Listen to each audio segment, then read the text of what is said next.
You don't know what law is. You don't know what justice is. Where's the news agents of Nigeria? What are they?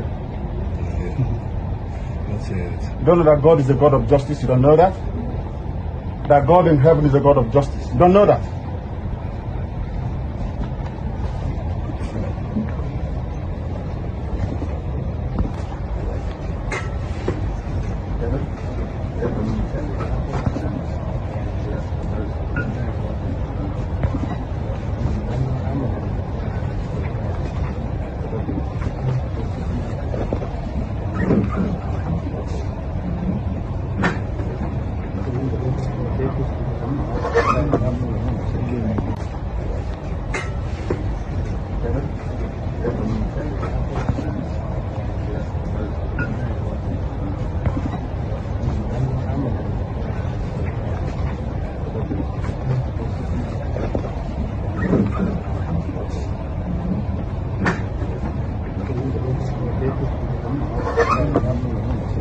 So, in court recently, Nnamdi Kanu finally spoke again after a long silence.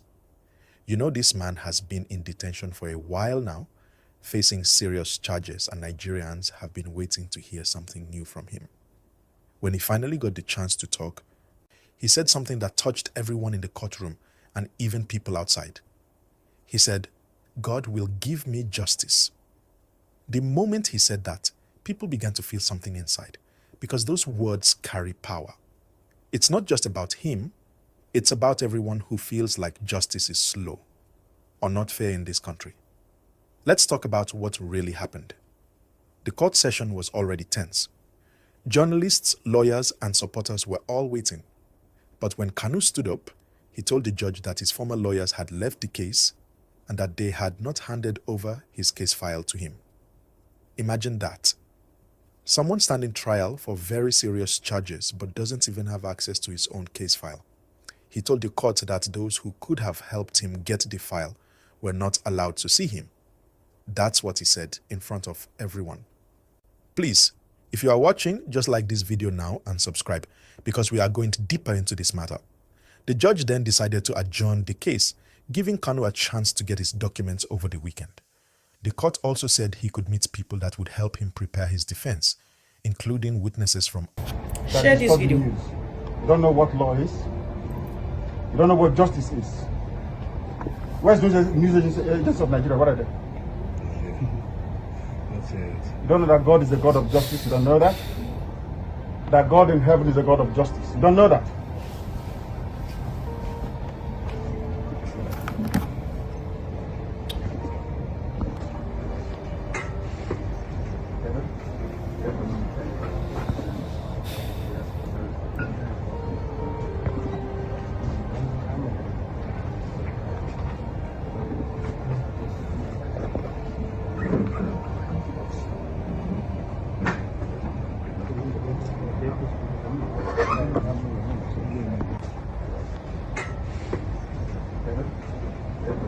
Other countries, from Kenya, the United Kingdom, Ethiopia, and even the United States.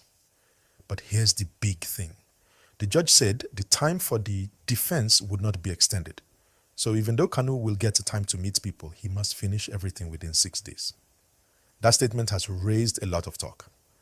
Some people are asking, how will he defend himself properly without all his documents? Others believe the court is doing its best to follow the process. Now, this is where emotions come in. Outside the court, the situation was not calm at all. Supporters of Nnamdi Kanu gathered, calling for his release. They were chanting, singing, waving flags, and holding banners that say, "Free Nnamdi Kanu now." But soon, the police tried to control the crowd and things got tense. They fired tear gas and asked everyone to leave the area. People were running, others were still shouting that they only want justice. You can see how strong this matter has become. People believe this trial is not just one man's case. They believe it represents something bigger. Please, before we continue, hit the like button right now if you are still watching, and make sure you subscribe to stay updated. Every time you like and subscribe, YouTube shows this story to more people and we can spread awareness together. Now, let's go back to that line. God will give me justice. Those words sound simple, but they carry deeper meaning. It shows that Kanu still has faith. It shows he believes justice doesn't only come from man or government, but from God. A lot of Nigerians, no matter what side they support, can connect to that feeling. Many people in this country believe that sometimes you wait and wait for human justice, but it doesn't come fast, so you leave everything to God. That's why people reacted emotionally to that statement. It reminds us of hope, and it shows he has not given up.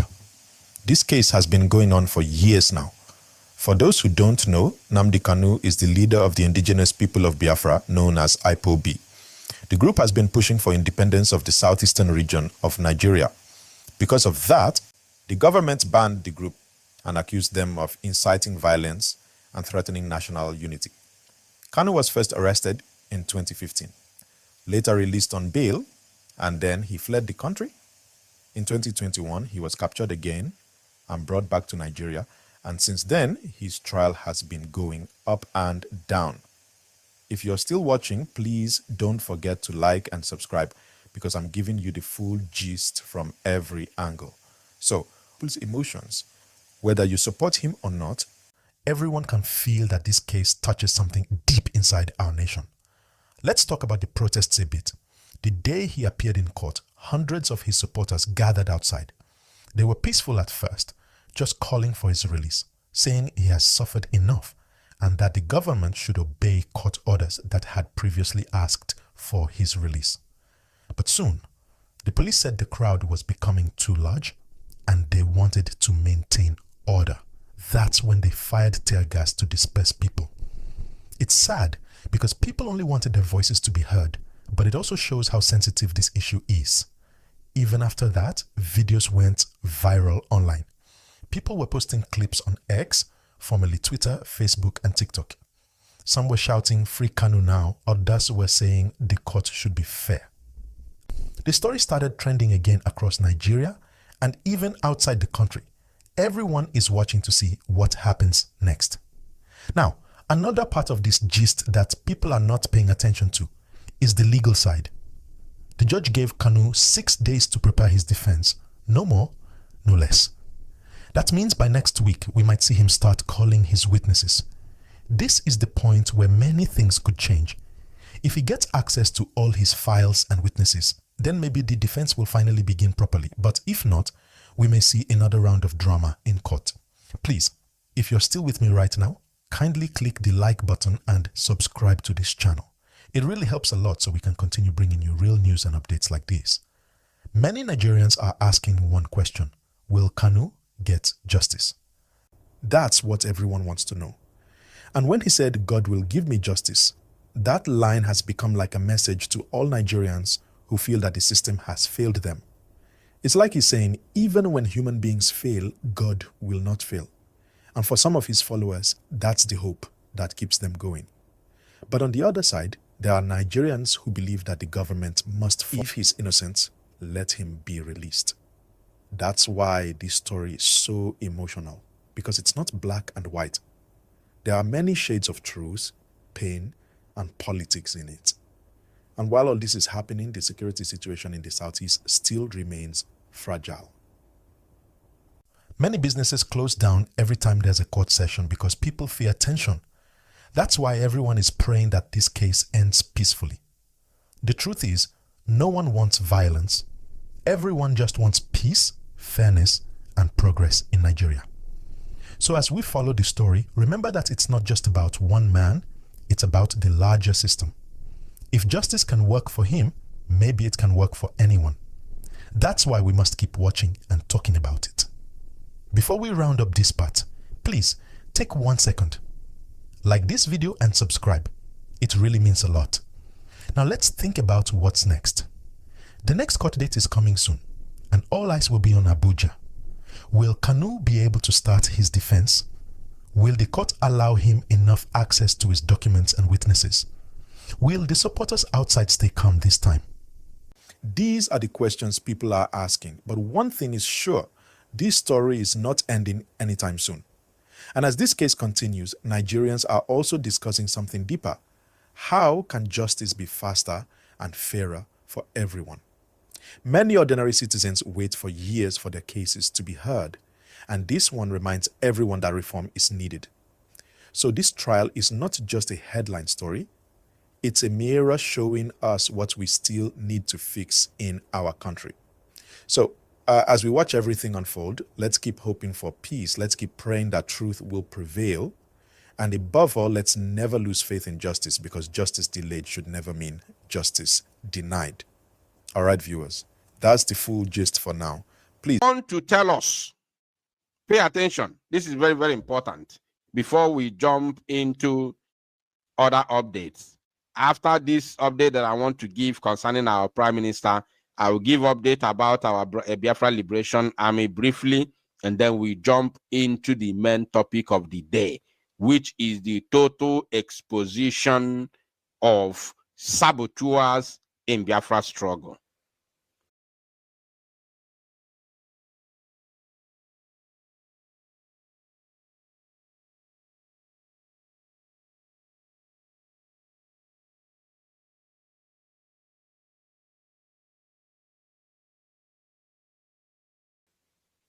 Those who are riding in the high horse.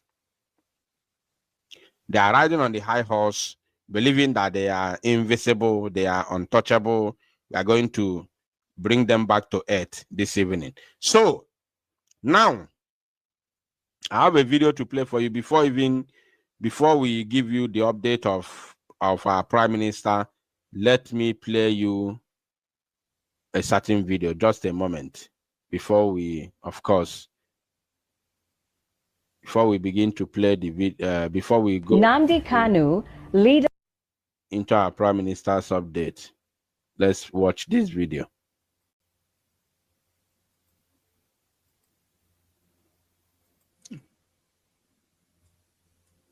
Nnamdi Kanu, leader of the banned indigenous people of Biafra, has spent years in detention. His case is now one of Nigeria's most divisive. Keeping Nnamdi Kanu in detention for more than 4 years, I think is a disgrace to this nation. He has committed no crime. Nnamdi Kanu is fighting a just cause. See how Nigerians are reacting now, especially from the Southeast. See how they are reacting. It's not good. Personal level, I don't think that Nnamdi Kanu should be let free to be roaming around. The government calls IPOB a terrorist organization that threatens national unity. Kanu's supporters say he's being punished for reviving the dream of an independent Biafra.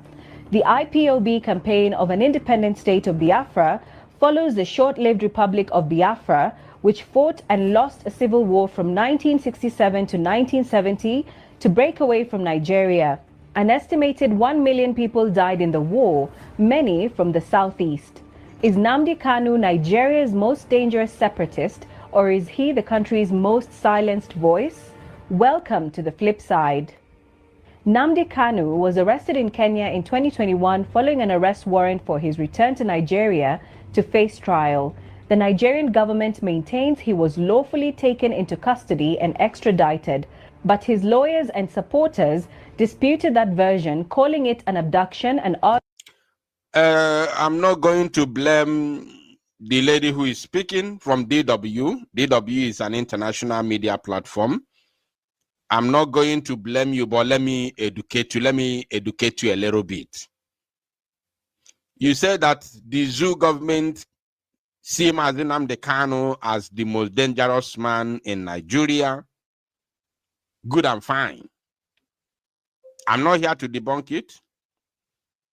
Nnamdi Kanu might be seen as the most dangerous man in the zoo because the government of the zoo sponsor terrorism, where you have leaders of Boko Haram, leaders of Al Qaeda, leaders of ISWAP,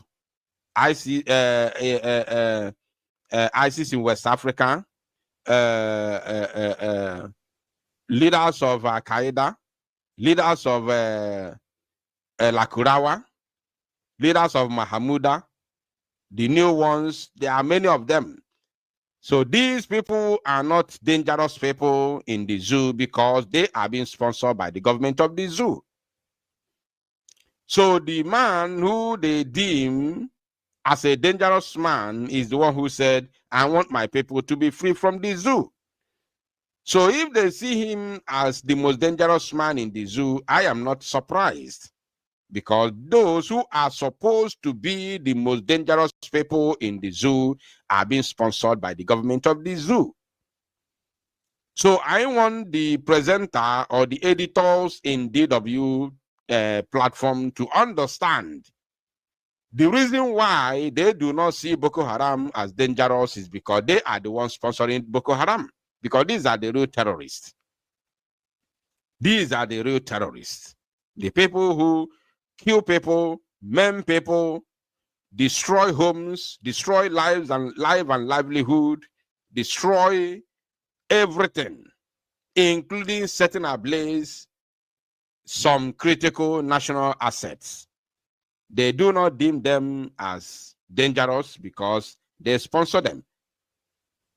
These are people that kidnap people and collect ransom for living. They are not dangerous because they are being sponsored by the government. And what is the target? To make sure that every living soul in the zoo is under the Fulanization and is